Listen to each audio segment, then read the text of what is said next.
देख रहे हैं क्रांति बुलेटिन न्यूज और मैं हूं आपके साथ आरती सिंह आजाद और रुक करते हैं खास खबर की ओर। न्यू सुभाष नगर के मुख्य सड़क इंटरलॉक टाइल की बनाए जाने के विरोध में क्षेत्रवासियों व व्यापार मंडल ने भाजपा के विधायक आदेश चौहान का पुतला फूका। क्षेत्रवासियों की मांग है कि पहले क्षेत्र में पानी की व सीवर की लाइनें बिछाई जाएं, तदुपरांत तारकोल या आरसीसी की सड़क बनाई जाए। यहाँ की जनता ने बताया कि विधायक बनने से पहले आदेश चौहान ने इस क्षेत्र में पानी की लाइनें बिछाने का और सीवर लाइन बिछाने का वायदा किया था। आज वह अपने वायदे को भूल चुके हैं। अगर इंटरलॉकिंग सड़क बनाने में विधायक ने तानाशाही रवैया अपनाया तो विधायक के घर का घेराव किया जाएगा और काले झंडे दिखाकर उसका विरोध किया जाएगा। भाई आपका नाम क्या है? मेरा नाम प्रेमपाल सिंह कुशवाहा है। ये आज मैं सुभाष नगर का संस्थापक हूँ। हमें जो है पहले सीवर लाइन चाहिए, हमें सड़क नहीं चाहिए, सड़क बाद में चाहिए और सड़क चाहिए तो जो है नीचे तोड़ के बनाओ, ये ऐसी चाहिए। इंटरलॉकिंग तो जनता की मन मुताबिक होगा, नहीं तो नहीं होगा। जो काम सिस्टमेटिक करना वही काम होगा। पहले सीवर लाइन डालेगी, उसके बाद रोड बनेगी और रोड पक्की बनेगी, ये नहीं बनेगी इंटरलॉक। बस जो कि हमेशा चले, ये नहीं कि 6 महीने में रोड खराब हो जाए। और सीवर और पानी की समस्या सबसे बड़ी है कि ये सड़क इंटरलॉकिंग सड़क इसलिए बनाई जा रही है ताकि सीवर लाइन का पानी का कार्य रुक जाए। जबकि प्रथम दृष्टया पे ये काम जरूरी है। पहले सीवर लाइन लगे, फिर पानी का काम पूरा हो, तब जाके ये लोग मेन रोड की सड़क बनाए और वो भी आरसीसी ना कि इंटरलॉकिंग का।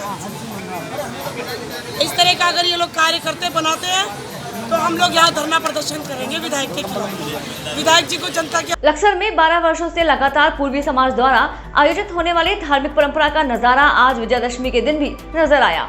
बताते चले कि पूर्वी समाज के सैकड़ों लोगों ने एकत्र होकर 9 दिन से लगातार जारी नवदुर्गे नवरात्रि पूजन विधि समाप्ति के पश्चात आज नवदुर्गा पर्व को अंतिम रूप दे दिया, जिसके बाद नवरात्रि पूजन के दौरान देवी शक्तियों की मूर्तियों का गंगा नदी में विसर्जन किया जाएगा, जिसमें सैकड़ों पूर्वी समाज के लोगों ने ढोल नगाड़े और गाजे बाजे के साथ नगर क्षेत्र से जुलूस निकाला गया। दरअसल पूर्वी समाज द्वारा लक्सर क्षेत्र में बीते 12 वर्षों से लगातार इस धार्मिक यात्रा का आयोजन किया जा रहा है, मगर कोरोना नामक वैश्विक महामारी के कारण प्रतिबंध के चलते बीते 2 वर्षों तक इस पर पाबंदी रहने के चलते इसका आयोजन नहीं किया जा सका था, जिसका 2 साल बाद आज आयोजन किया जा रहा है। बिहार से आए हुए हैं और 12 साल से धूमधाम से पूजा करते हैं। ये पूजा हम लोग बहुत दिल से लगाव से करते हैं। यहाँ के नगर वासियों सहित सब लोग मिलजुल कर पूजा करते हैं और यहाँ से निकलते हुए बालावली जाकर विसर्जन करके और फिर हम लोग घर आते हैं। जय माता। कैसे करते आ रहे हैं? ये हम लोग 9 दिन का पूजा करते हैं। एक विसर्जन होगा बालावली चौराहा, जो बालावली है, बालावली जहाँ पे है घाट, वहाँ हम लोग विसर्जन करेंगे। ये हम लोग दिलो जान से 10 दिन का पूजा करते हैं। जय माता जी। धर्मनगरी हरिद्वार में दशहरे के पर्व बड़ी धूमधाम के साथ मनाया जा रहा है। हरिद्वार में सन्यासी परंपरा से जुड़े अखाड़ों में आज के दिन शस्त्रों की पूजा का विशेष महत्व माना गया है। कनखल स्थित श्री पंचायती महानिर्वाणी अखाड़े के साधु संतों ने वैदिक विधि विधान के साथ शस्त्रों की पूजा की। अखाड़े के देवताओं के रूप में माने जाने वाले श्री सूर्य प्रकाश और श्री भैरव प्रकाश नामक भालों के साथ ही अखाड़े के अन्य हथियारों को गंगाजल और पंचामृत से स्नान कराया गया। अखाड़ा परिषद के अध्यक्ष और महानिर्वाणी अखाड़े के सचिव महंत रविंद्रपुरी ने बताया कि हजारों वर्ष पहले आदि गुरु शंकराचार्य ने अखाड़ों की स्थापना की। उन्होंने ही अखाड़ों से जुड़े नागा सन्यासियों को शास्त्र और शस्त्र ज्ञान दिया। महानिर्वाणी अखाड़े के नागा सन्यासियों ने सनातनी मठ मंदिरों के साथ धर्म की रक्षा के लिए कई युद्ध भी लड़े हैं। इसीलिए प्राचीन काल से दशहरे के दिन शस्त्र पूजन की परंपरा चली आ रही है। 10 नामी सन्यासी जो अखाड़े हैं उनमें सबसे परंपरा चली आ रही है, क्या-क्या इसमें होता है? ये परंपरा वैदिक काल से चली आ रही है। शंकराचार्य भगवान ने जब दिग्विजय अभियान किया पूरा, उसके बाद अखाड़ों की स्थापना हुई और उसी समय से हमारी जो प्राचीन परंपरा, जो हमारे देवताओं के द्वारा शस्त्र धारण किए जाते हैं, उन्हीं का एक प्रतीकात्मक रूप से हमारे यहाँ अखाड़ों में सूर्य प्रकाश और भैरव प्रकाश नाम के 2 जो भाले हैं, जिनको हम देवता के शस्त्र के रूप में पूजा करते हैं, उसके साथ में आज की समय के जो आधुनिक शस्त्र हैं या प्राचीन जो हमारे शस्त्र हैं, उन सब का एक सांकेतिक रूप से पूजन का वर्ष में एक बार विजयदशमी का जो पर्व आता है नवरात्रि आश्विन के बाद में, और इसमें भगवान श्री राम ने भी लंका पर विजय प्राप्त की, जिसमें रावण कुंभकर्ण का जो एक पुतला दहन का आयोजन होता है संपूर्ण भारतवर्ष में। तो उसी में क्योंकि शास्त्रों में कहा गया है कि धर्म की रक्षा के लिए शस्त्रों को धारण करना आवश्यक है। भगवती ने भी अनेकों राक्षसों का संहार करने के लिए दिव्य शस्त्रों को धारण किया था, जो भगवान विष्णु और ब्रह्मा जी के द्वारा प्रदान किए गए। तो उसी का एक प्रतीकात्मक भाव में ये पूजन परंपरा श्री पंचायती अखाड़ा महानिर्वाणी के इष्ट देवता भगवान कपिल महामुनि जी के आशीर्वाद से अखाड़े के नागा सन्यासियों के द्वारा प्राचीन काल से चली आ रही है, जो वर्तमान में भी उत्तराखंड राज्य में श्री पंचायती अखाड़ा महानिर्वाणी कनखल हरिद्वार में आज संपन्न हुई है। नागा सन्यासियों की एक अलग से सेना बनाई गई थी धर्म की रक्षा के लिए। जो लोग शास्त्रों की बातों को नहीं मानते थे उनको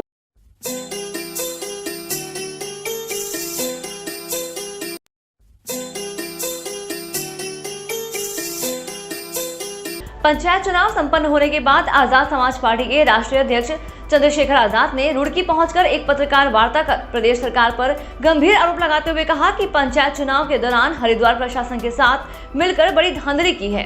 उन्होंने कहा कि आजाद समाज पार्टी जिले में 4 सीटों पर जीतने जा रही थी, पर सरकार ने षड्यंत्र के तहत उन्हें हराने का काम किया है और इसी तानाशाही को लेकर आजाद समाज पार्टी आने वाली 21 तारीख को जिला मुख्यालय पर बड़ी संख्या में कार्यकर्ताओं को लेकर प्रदर्शन करने वाली है। चंद्रशेखर ने यह भी कहा कि सरकार को जल्द ही तानाशाही रवैये को खत्म कर देना चाहिए, नहीं तो दलित समाज के लोग इस सरकार की ईंट से ईंट बजाने का काम करेंगे। अगर वो मुकदमे दर्ज नहीं करेंगे, अपने लोगों का बचाव करेंगे, तो हम माननीय न्यायपालिका के शरण में जाकर कोर्ट से मुकदमा दर्ज करा के ऐसे आपराधिक छवि के पुलिस कर्मियों को, गुंडा तंत्र के पुलिस कर्मियों को जेल भेजने का काम करेंगे। 21 तारीख को वोटों की डकैती, जो लोकतंत्र की हत्या हुई है और जो दमन की कार्रवाई दलितों के खिलाफ की जा रही है, उसके खिलाफ हम जिला मुख्यालय पर आंदोलन करेंगे। मैं स्वयं मौजूद रहूंगा और कम से कम 1 लाख जो है बीमार में आजाद समाज पार्टी कार्यकर्ता सामूहिक गिरफ्तारी देंगे। बड़ा मामला तो जो हमारे प्रदेश संयोजक है मैक सिंह जी, उन्हीं के परिवार के साथ किया है। उनके पिताजी को भी अपमानित किया गया और एक बच्ची जो वहाँ घर पर रहती है उसके साथ जो है जबरन जो है वो इस तरह का व्यवहार किया। मुझे कहने में शर्म आ रही है कि ये रक्षक लोग भक्षक हो गए हैं और ये सब सत्ता के इशारे पे हो रहा है। लक्ष्मण झूला थाना क्षेत्र अंतर्गत कुनाव गांव में विदेशियों को ठगने के लिए फर्जी तरीके से कॉल सेंटर चलाने का मामला सामने आया है। आरोप है कि आसाम से 3 युवकों को डरा धमकाकर कॉल सेंटर में बंधक बनाकर भी रखा गया। किसी तरह तीनों युवक कॉल सेंटर से निकलकर भागे तो उनके साथ कॉल सेंटर के संचालकों ने बैराज पुल पर जमकर मारपीट की। पीड़ितों का मोबाइल भी छीनकर गंगा में फेंक दिया। भीड़ इकट्ठी हुई तो कॉल सेंटर के संचालक मौके से फरार हो गए।